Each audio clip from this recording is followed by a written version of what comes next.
I don't think there's any question of being any less or more serious. The question is only whether the Pakistani government is going to be as much of a supplicant as it has been used to be for the U.S.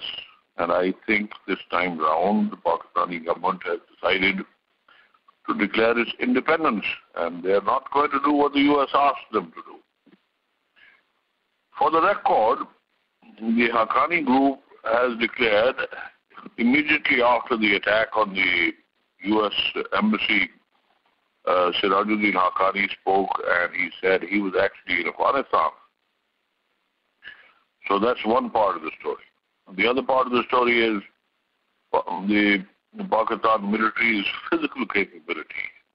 We're already involved in fighting in 5 tribal agencies, apart from the fact that we're keeping a force on our eastern borders and on the borders with the Indian held Kashmir. So there's only so much that we can actually do. But if it comes to willingness, I don't think the Pakistan military is prepared to launch an operation in North Waziristan where we Pakistanis face no threat from. Where we face threat from is in Orakzai and is in Khyber Agency, it's in the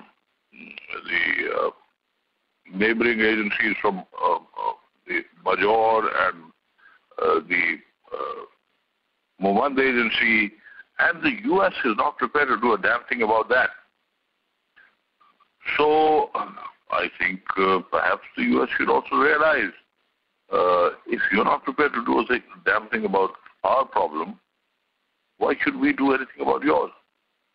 Ashfaq Kiani, the present army chief, made a very telling statement. He said that when it comes to the Haqqani group, the U.S. knows very well who are the people who are in contact with the Haqqani group and are trying to negotiate with it.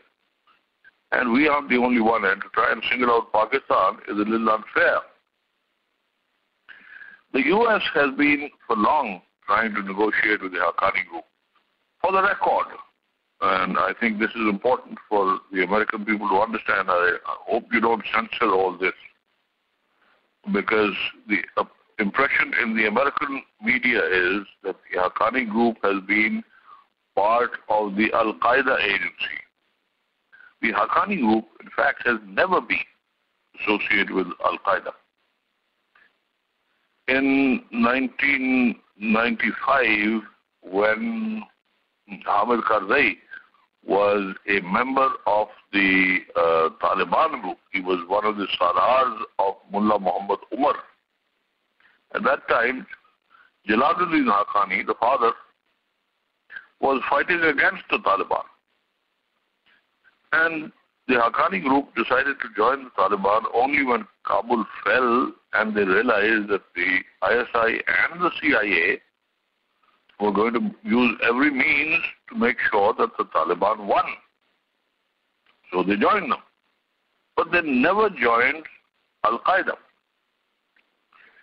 Now, these fellows are flipping either side of the border, and back about 2007, the Haqqani group was estimated to be perhaps 2,000 strong.